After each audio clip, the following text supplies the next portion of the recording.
Hello viewers, আসসালামু আলাইকুম। নতুন একটি ভিডিওতে আপনাদেরকে স্বাগতম জানাই।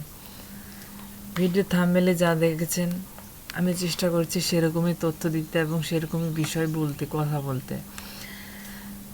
আমরা দেখেছি যে কিভাবে আমরা শুধু রোল নাম্বার দিয়েই আমরা রেজাল্ট দেখতে পারি এবং সেটা সহজে ডাউনলোড করে ফেলতে পারি। তো এটা আপনি যে কোনো ল্যাপটপ বা ডেস্কটপ বা মোবাইল ফোন থেকেও কিন্তু এটা করে ফেলতে পারেন। তো এর জন্য সিম্পলি আমাদের যা করতে হবে, আমরা প্রথমে ল্যাপটপ বা ডেস্কটপ থেকে দেখি। আমরা এখানে লিখবো এখানে ইবোর্ড রেজাল্ট, এখানে লিখবো BOARD board result, RESULT result. এটা লিখে যদি খালি সার্চ দিই আমরা আমাদের সবার সামনে যে প্রথম যে লিঙ্কটা আসবে web based result publication system, আমরা এখানে ক্লিক করব। ক্লিক করার পর আমাদেরকে এরকম একটি পেজে নিয়ে আসবে। দেন এখানে আমরা সিলেক্ট করব। এখানে সর্বোচ্চ কিন্তু এইচএসসি এবং ডিপ্লোমা, বিজনেস স্টাডিজ, এই কয়টি ক্যাটাগরির আমরা রেজাল্ট এখানে দেখতে পারবো। জিএসসি, জিএডিসি, এসএসসি, এইচএসসি অথবা আলিম অথবা বিজনেস স্টাডিজ। তো এখান থেকে আমরা যেটা আমাদের দেখার প্রয়োজন সেটা আমরা সিলেক্ট করব। আমরা এইচএসসি এটা আমরা সিলেক্ট করলাম। দেন পাসিং ইয়ার, আমরা এখান থেকে পাশের ইয়ারটা আমরা দিয়ে দিব 2020। দেন বোর্ড দিনাজপুর। দেন টাইপ কি ইন্ডিভিজুয়াল দেখব। এখানে ইনস্টিটিউট রেজাল্ট মানে প্রতিষ্ঠানের ভিতরে মধ্যে আপনার রেজাল্ট, এরকম অনেক কয়টা অপশন আছে। বোর্ড অ্যানালাইটিক, আপনার বোর্ড অ্যানালাইটিকও করতে পারেন। তো আমি ইন্ডিভিজুয়াল রেজাল্টে দিলাম। দেন এখন আপনাকে এই রোল নাম্বারটা এখন দিয়ে দিতে হবে আপনাকে। রোল নাম্বারটা দিলাম। এখানে বলতেছে কি দেখেন, রেজিস্ট্রেশন অপশনাল, এটা কিন্তু না দিলেও চলবে। অনেকের কাছে রেজিস্ট্রেশন নাম্বার হয়তো থাকে না, মনে থাকে না। তো সেক্ষেত্রে এই রোল নাম্বার দিয়ে আপনি কিন্তু মার্কশিট সহ রেজাল্ট দেখতে পারবেন। তো এটা আমরা দিলাম না।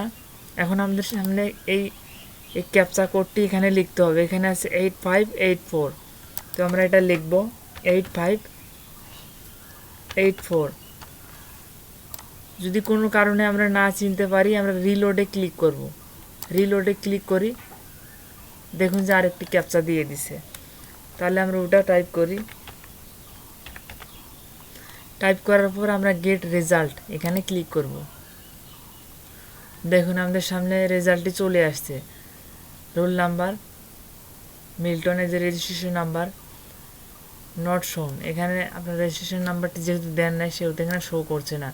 তো কিন্তু রেজাল্টটা কিন্তু আমরা পেয়ে গেছি। এখন আমরা চাইলে একে কিন্তু ডাউনলোড করে নিতে পারি। আমরা কি করব, সিম্পলি প্রিন্ট বাটনে ক্লিক করব। ক্লিক করার পর আমাদের সামনে তথ্যটি চলে আসবে। এতে চলে এসেছে। আমরা এটাকে যদি এখন সেভ করতে চাই তাহলে এটা আমরা মাইক্রোসফট পিডিএফ মোডে সিলেক্ট করে দিব।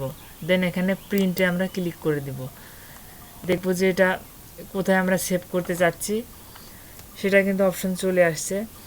তো আমরা এটা একটা ফাইলের এমনি একটা সংখ্যা দিয়ে ফাইলের নাম দিয়ে দিলাম। তো এটাকে আমরা সেভ করলাম। আমরা এখন একটু দেখি যে আসলে যে এটা কোথায় সেভ হয়েছে এবং এটাকে আমরা একটু দেখে আসি যে আসলে সেভ হয়েছে কিনা।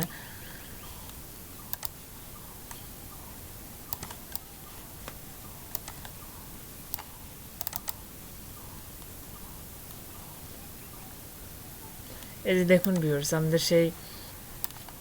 সেই web based result publication system, এখান থেকে আমরা কিন্তু মার্কশিট সহ ডাউনলোড করে ফেলেছি। এটা চাইলে যে কারো কাছে আমরা বন্ধু বান্ধব যাদের চাইলে আমি তাদের কাছে শেয়ার করতে পারি। আর হ্যাঁ, এখন আমরা ফোন থেকে কিভাবে এই কাজটি করব সেটা একটু দেখে আসি। ভিউয়ার্স, আমরা ফোন থেকে কিভাবে রেজাল্ট দেখতে পারবো এর জন্য আমাদের গুগল ক্রোম ব্রাউজার ওপেন করতে হবে। ওপেন করে এখানে আমরা লিখব বোর্ড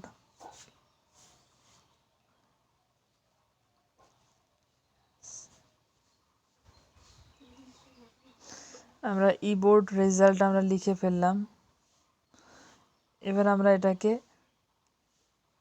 এন্টার ক্লিক করে আমরা সার্চ করব। আমাদের সামনে প্রথম যে অপশনটি চলে আসছে আমরা এটা সিলেক্ট করব। করার পর আমাদের কাছে এরকম একটি পেজে আমাদেরকে নিয়ে আসবে। দেন এখান থেকে আমরা কোন রেজাল্ট দেখতে চাই সেটা আমরা সিলেক্ট করব। এইচএসসি পাসিং ইয়ার আমরা সিলেক্ট করব। দেন চুজ বোর্ড, কোন বোর্ড থেকে পরীক্ষা দিয়েছেন সেটা। দেন আপনি এখানে কিন্তু বোর্ড অ্যানালাইটিকভাবেও আপনি রেজাল্ট দেখতে পারেন, ইনস্টিটিউট অ্যানালাইটিক, দেন সেন্টার রেজাল্ট, ইনস্টিটিউশন রেজাল্ট, এভাবে করে দেখতে পারেন। তো ইন্ডিভিজুয়াল আমি দিলাম। তো এখানে রোল নাম্বারটা এখন এখানে টাইপ করব আমরা।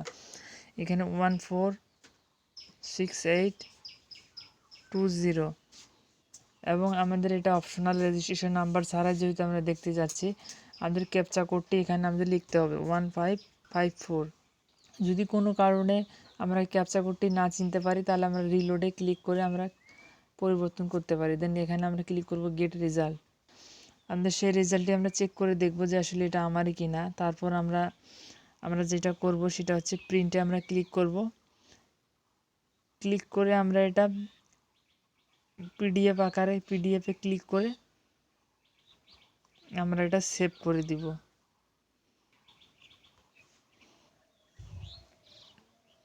দেখুন ভিউয়ার্স, এটা কিন্তু আমার ডাউনলোড হয়ে গেছে। এই হলো মোবাইল ফোন দিয়ে দেখার প্রসেস। তো ভিউয়ার্স, ভিডিওটি যদি ভালো লাগে তাহলে লাইক করবেন এবং কমেন্ট করবেন এবং সাবস্ক্রাইব করতে ভুলবেন না।